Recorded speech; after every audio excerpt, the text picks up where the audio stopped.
What's up, y'all? Fight Court here, back again. I'm Dean Thomas. Today we are going with a duo, just me and Ryan Quinn. And that's not a problem for me as long as it ain't a problem for you. What's up, Ryan? It is not a problem. It is not a problem. I'm good. How are you? I'm good, man. Just got back from Bristol. I was in Bristol, not in England, Bristol, Connecticut, working UFC 304, which was in Manchester. But I say that because that's what we're going to talk about today. Me and you, we're going to get into that card and, see if we can't unpack some stuff that happened in Manchester. Go back to Bristol real quick. You meet anybody cool up there? Did you see Stephen A. Smith at all? No, man. Like, people always ask me that. They're always like, yo, who'd you meet up there? Did you see anybody? And, like, you don't see nobody. They Like, send the the cameras UFC be crew empty. straight to the basement. Yeah. Actually, they used to have the MMA division in the basement. But now we got upgraded to, like, the midsection. So hey, the whole we're world doing all right now. What's the matter? Yeah. We're doing all right now. So UFC 304, man, what was probably, there's a lot of storylines going in. Some answers got, some questions got answered. Some questions to me didn't get answered, but for you, what was the biggest storyline? Gotta be the main event, man. I had since when they announced the fight on, I had Leon Edwards winning that fight. Even after the first round, I was like, he can't keep this pace.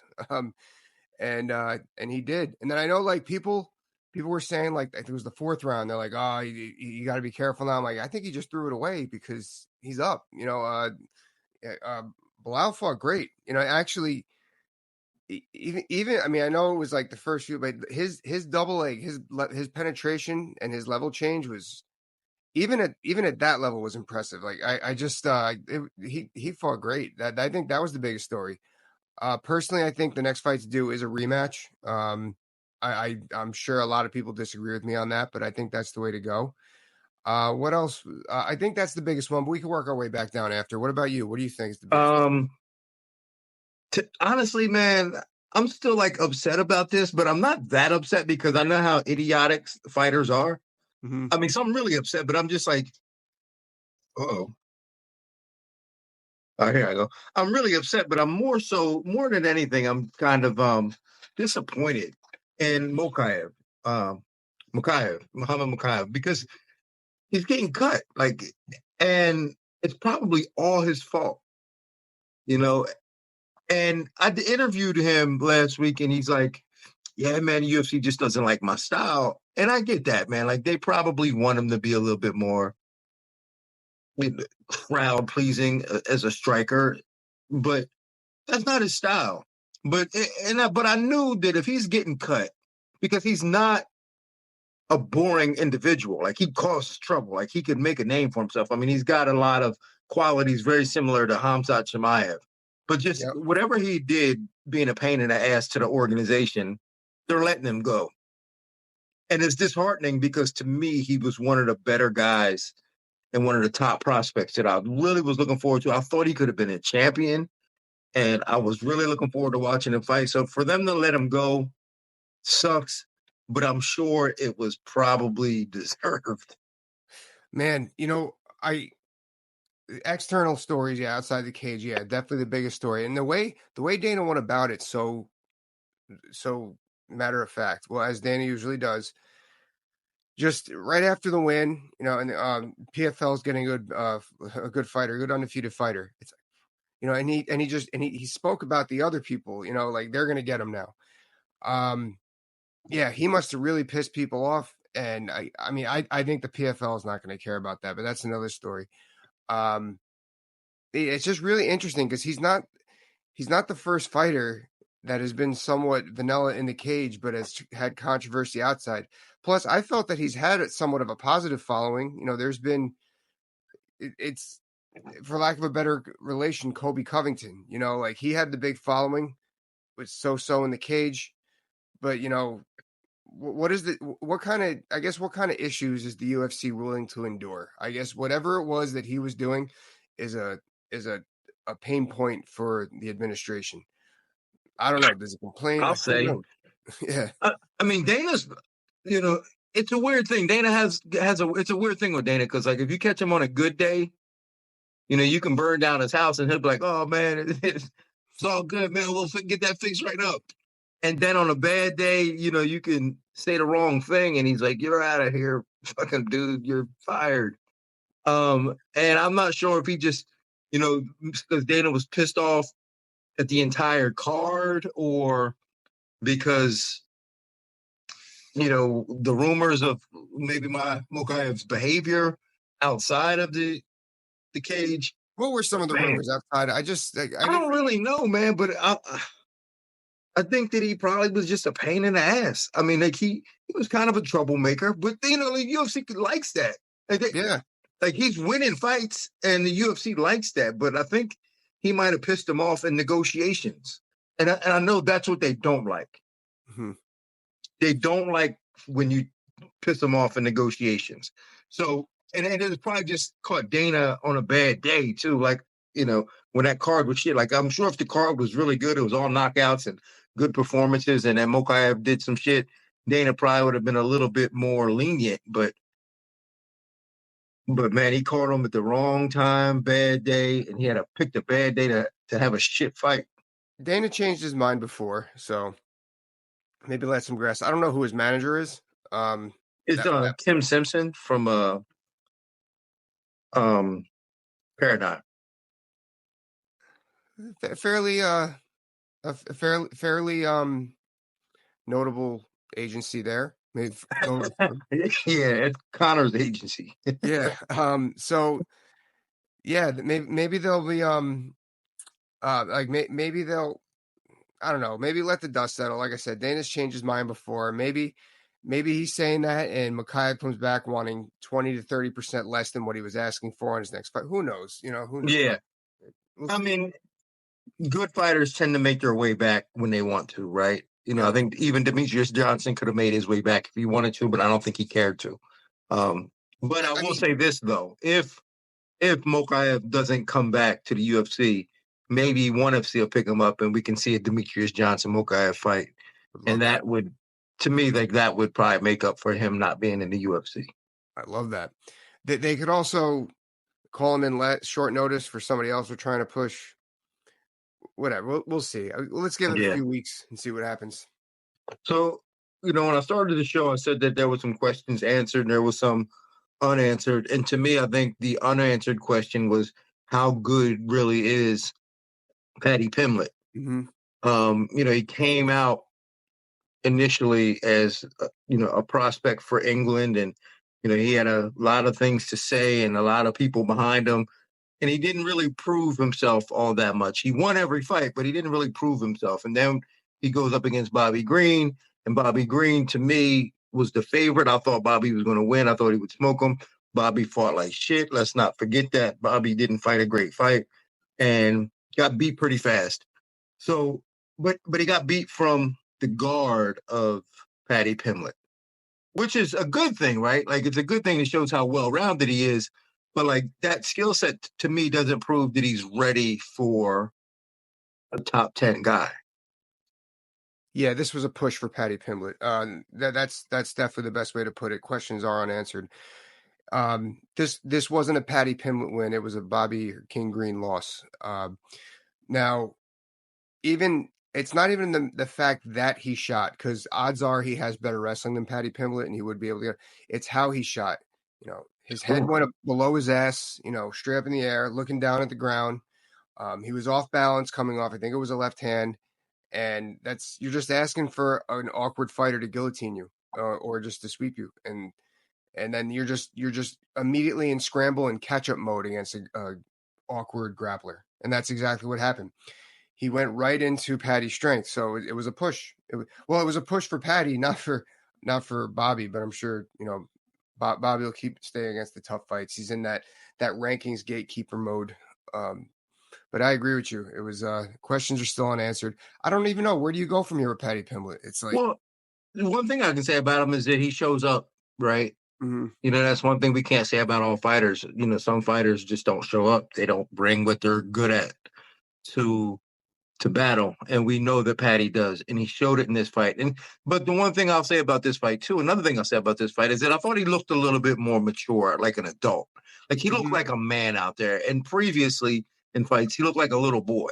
But Yep. I thought he looked like a man out there, and I thought he looked composed, and he looked like a man, and he looked like he had a new vision, and he could be something. But the fact that he won off of his back and the manner in which he won, I'm still like, that didn't show me enough, right? Like if if he went out there and was like out striking Bobby, then I would have been like, all right, man, this guy is ready. But another thing I liked is that he called out the right guy. He called out Moicano. Moicano is the right guy for him to fight and prove himself, and to really, I don't want to say prove himself. He's proven himself, but establish himself. Moicano, a win over Moicano, to me, would really establish him as a good lightweight. I mean, shit, they both need that fight, to be honest with you. Like that's, Yeah. I'm with that. That's probably going to be the hottest non-title fight throughout the rest of the year, if Yeah, not. it's a great call out. Mhm. Um, and I like when guys make the right move with call outs this way, because we see often the other side where it's like guys, oh, I don't want to fight these. I don't want to fight him. He's not worth it. He's blah blah blah blah blah.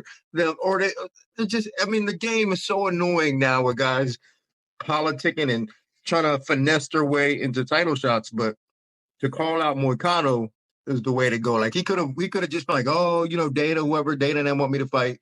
But the fact that he called out Moicano's name and Mhm. gave him that love, to me, was a mature thing to do. It was the right thing to do, and um, it gave me a new respect for Patty.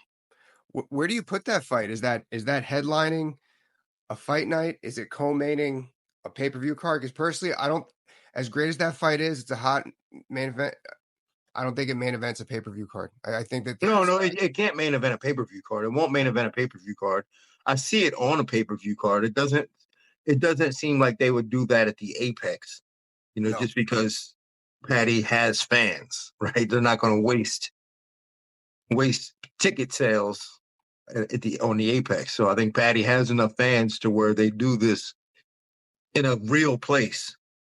Like, in fact, like I would add, like if you could make the Conor McGregor Michael Chandler fight, you do this fight on that card. Yeah. That's like the end of the year card. You make that fight happen then. And I think it's a perfect place for it.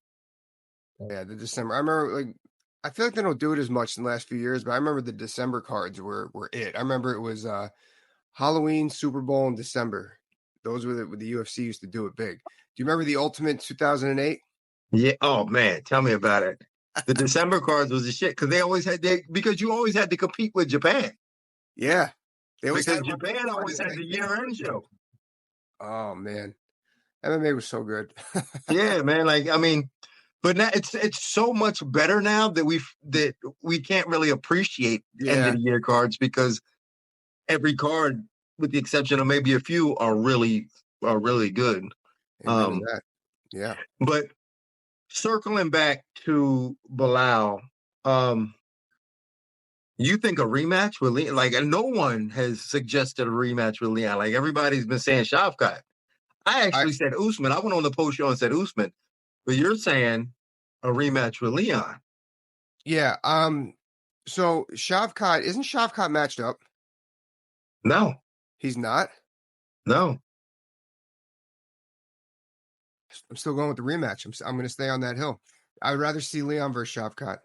Um, I think that I don't think Shavkat. It's not a knock on Shavkat. I think that Leon. Let's see.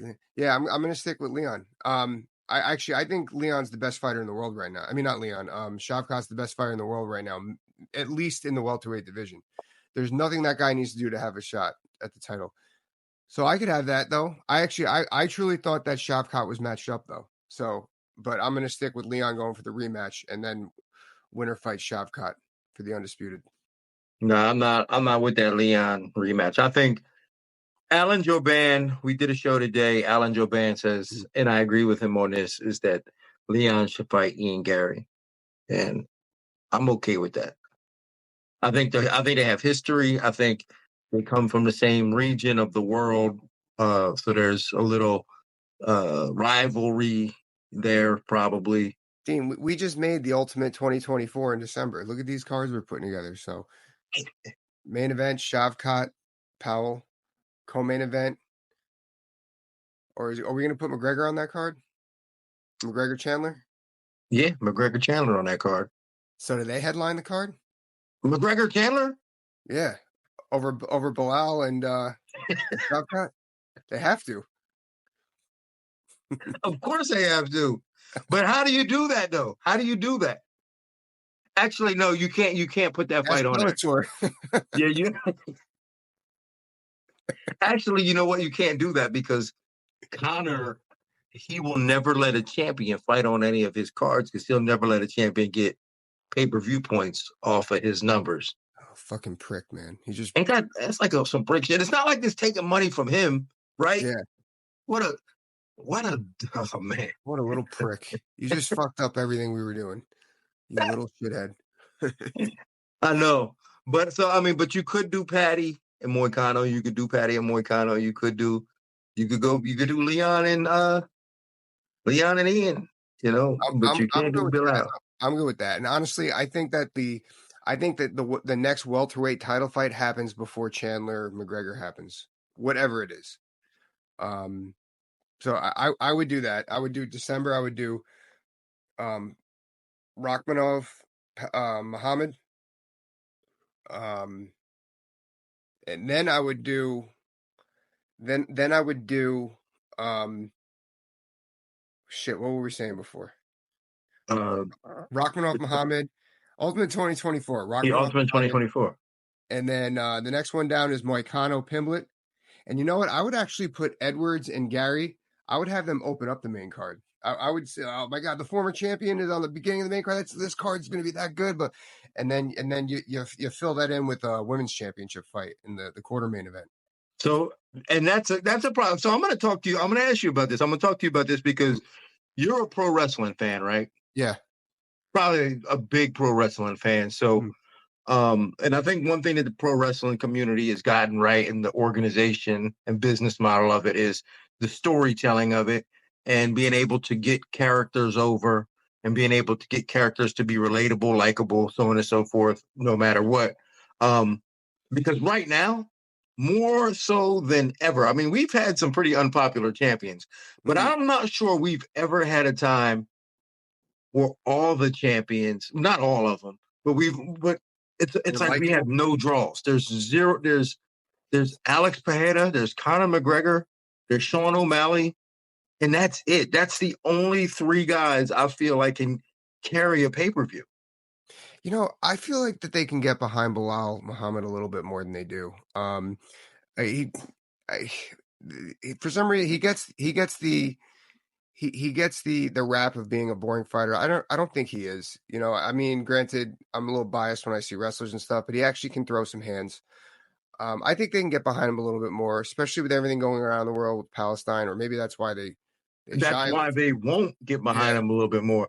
Remember, when it comes to like politics and social issues, they're only going to get behind the guys that benefit an American agenda. Yeah. Well, that's the line that pro wrestling is willing to cross. You know what I mean? Like they have characters like that all the time. Like look at the Iron Sheik. I mean, yeah, but that was like the 80s though, right? Granted, the last few years they haven't, but I remember in 2014. I mean, this would never fly now. They had like this alt-right group, and they would start by "We the People," and they were like big on like the border control and stuff. It was like it was. Granted, this is 2014, but well, that's still 10 years ago. I don't know if we could pull that off now. No. But either way, WWE, actually, I don't even know anymore because there's been some people who said some really messed up things in MMA. It's hard to tell a real story though. At the end, well, because the story has to be true. Like in WWE, you can craft them and make them up. Here, it has to be for real. And I just think that some of these guys and girls are just lame. So you know what the UFC needs to do is there's a book out there that I haven't read yet. Because first of all, at first glance, you could say you can only sell this story so many times. We used to train together and we had beef in the gym, and now we're going to fight. But there's a book out there. Basically, what it suggests, I forgot the name of the book, but it suggests there's only 7 stories in the entire world. They're just repackaged. It's called, I think it's called The 7 Different Stories, something like that. They might be able to get some ideas on how to draw and promote from that book. It's like, oh, we could repackage this story with these 2 fighters and these 2 fighters, and like, and there's a way to go about it. And now I got to read this book before, so I know what I'm talking about next time. But Well, I mean, but you're right though. I mean, I'm a man of entertainment, drama, theater, so on and so forth, and I get it. Right? There's just everybody wants to either laugh, cry, be scared, or Mhm. um, you know. So again, like those emotions are the ones that you touch on, What but if I they just don't did? think fighters have the ability to really touch on people's heartstrings. Yeah, it's too selfish. What Yeah. if what if they did a tournament where they made and they can do this, but they have to make a point to throw it in the audience's face? What if they made a tournament where they made a point to put every fighter from a different country and representing a different country? And I'm probably thinking about this because I just saw Bloodsport this weekend. But like, what if they put every fighter from a different country? Like they you can come up with 8 different countries, right? Yeah, well, I mean, I see what you're saying because basically it's like the Olympics, right? Like there's Yeah. when the Olympics come around, we root for the US because we're from the US. Like I don't know them from anybody else, but Hmm. we just root for them because they're from the US. So like that's what we find common ground in. Um, and it's hard to find common ground in some of these fighters. So you're suggesting that we just use their country. I mean, it works. I don't know. It's hard. It's what's weird about that is that other countries get behind her. Like that's the reason why Connor got so big. Like Yeah. Ireland just jumped on him, and then anybody with Irish blood anywhere else in the world was like, "That's our guy," and then he blew up. Countries get behind their people. Mexicans get behind Mexicans. Um, South Africa got behind Dricus, Hmm. but the U.S. unless it's the Olympics, we don't tend to get behind our guys. Even cities don't even really get behind their guys. Like Yeah. even like St. Louis didn't even get behind Tyron. They were just No. not like, whatever. You think you better than us? No, it's true. It's true, man. I'm just trying to think of a different story. Fans out there watching, what's the storyline that we can come up with for the UFC or any MMA promotion for that matter to help them promote? Help us out. Yeah, give us some ideas. What would you like to see from your fighters? Like what attracts you to certain fighters? It can't just be colorful hair, but what is it that you are attracted to that once that allows you to say, you know what, I'm going to put money on this guy. I'm going to buy his pay per view. Yeah, maybe we need an ultimate babyface. The UFC hasn't had that in all. So many people have seen, oh, you draw money with the controversy. They've never just had a really good guy, or if they had some kind of Cinderella story or something like that. But I mean, Cinderella stories are really hard to be organic with. Like you really got to come across something special there. Um, Tom Aspinall had a good idea with the Grand Prix, the 4-man tournament. Yeah, I mean, but listen, Tom Aspinall, he could have he missed a brilliant opportunity. He started off strong, saying, "Yeah, I'm the champ of the world. I'm the best heavyweight in the world." Started off strong, and DC laid him up. DC threw him the alley oop and said, "John Jones is listening. What do you want to say to him?" And Uh, instead of 360 windmill dunking it in John Jones's face, what did he do? He said, "Hello, John. This is nothing personally against you, but I think I'm better than you." I said, "Oh my Dude, God." he comes No, he across like did. he really wants John Jones to like him. I can't explain it. Like, Dude, that's exactly what it is. I think he wants John Jones to like him and say that he's a good fighter. yeah, like accept me, accept me. That's what it comes Yeah, off. And with that mentality, you're not gonna beat that guy, I know. If I was him, man, I would have been. bro. If He, DC was like, "Yo, what do you want? What do you got?" I would have blacked out and just went on a rant. I would probably still be in the cage now talking, "John, you ain't shit. I'll beat your ass." yeah, that fight's not selling anytime soon. Because honestly, if that fight even happened in 8 weeks from now, it's like I feel like Tom would get like a takedown and then like be like, oh, well, I got a takedown, I can get my ass knocked out now. Like, remember I got that takedown though. Yeah.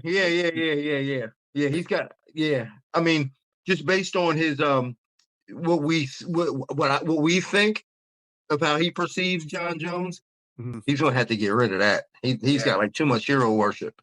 Yeah. He's gonna have to get rid of that because there's already like, and everybody will tell you who fought him. Anthony Smith said it. Chael Sonnen said it. There's an aura around John going into fighting him. There's an aura, and it was never on more display than when Cyril Gane fought him and was like, "Holy shit, get me out of here!" And if you already are affected by John Jones's personality, imagine fight week how Tom Aspinall is going to behave. Yeah. Nah, man, he better get rid of that. Yeah. And Because I think Tom will bust him up. But if he yeah. goes in there and is affected by the aura of John Jones, he's not winning that fight. Yeah, if he could really press, he's got a shot there. But if he's fighting the fight with this mentality now, he's losing that fight on Wednesday. And the fight's Yeah. I Yeah. mean, he ain't gonna have to worry about making weight or nothing. He just just show up and lose. Same Yeah. thing Cyril Gane did. Show up and lose. So, all right. So before we get out of here, some fights this weekend. I'm gonna get you on two fights. We got main event: Corey Sandhagen, Umar Nurmagomedov. Need your pick on that. Corey Sandhagen. Corey Sandhagen is he's so good at like he's so good at using his wrestling to wrestle somebody. He's so good at using his wrestling to go to his alternative, which is just keeping those hands in his face. You know, he's so good at, he's actually got a great level change for someone his size. I got Corey Sandhagen keeping the range and then using takedowns later on. I see a decision though. Yeah, I think Corey Sandhagen wins too. And I'm going to base this off of the mystique of the Dagestani wrestler to me is wearing off. Mm-hmm. And what Dustin Poirier did to Islam is a good indication of that. You know, Dustin Poirier was like, "Dog, I'm not afraid of you. I'm not going to just let you walk out here and beat me up." And Dustin has some good moments. And I think Corey is a little more versatile and developed than Dustin in the areas of MMA where he can really capitalize off of Umar. So I'm gonna agree with you on that. I want to add something to that because the Dagestani aura, like you just brought up, that whole thing reminds me of high school wrestling teams that are really good, and then all the other teams in the state are like, oh, they're. I remember this one team from Vermont, Mount Anthony. I remember they were the only team in New England that were ranked in the country top 25, and everyone was just like, oh, Mount Anthony's at this tournament. Mount Anthony's at this tournament. I was 2-2 against Mount Anthony guys, but anyway, so we're going there, and then my senior year, my dad got kind of tight with their coach, and they knew exactly what they were doing. They put their names on the back of their singlets. They didn't do that. You know why they did that? It was all up here because nobody has their names in the back of their singlets in wrestling. Mount Anthony does though, and it was like it just set that precedence. And I feel like that Dagestani's got to put their names on their shorts. No, I just feel like I feel like that aura is wearing off though. That you could fight with them. Yeah, and Corey's not going to be intimidated. And then I want to talk Marlon Chito Vera taking on Davison Figueiredo. Interesting fight to me. Two, Chito Vera. Enough. You can't say enough about him. Davison Figueiredo, former champ. Who you got? Man, I love Chito. I guess you could say, or after somebody says that in the opening, you know where they're going, right? But I feel like it's getting figured out. You know, just stay away from the bombs, especially stay away from the bombs late. You know, that's late in the rounds. And I think that Davison could do that. I think that he's quick enough where he could like almost like what a Sandhagen would do, but not obviously the size. But I think that he could get in there. You know, he could strike enough to take him down and just win some rounds. My take on this is I think Chito wins, and I think it's because Davison, he's inconsistent. He's an inconsistent performer, and I think he's had too many good performances, and he's due for a bad one. And I think he gives us a bad one. I think he's just due for it. Like he's given us too many good ones. I mean, beating up Cody Garbrandt, and he's given us too many good ones in a row. I think he's due for a bad one. I think Chito Vera is due for a good one. I think he wins. I think that's It's so funny when people say "due for a bad night," and like people think that that's not a real thing. That is 1,000% a real thing. Like that's like in baseball.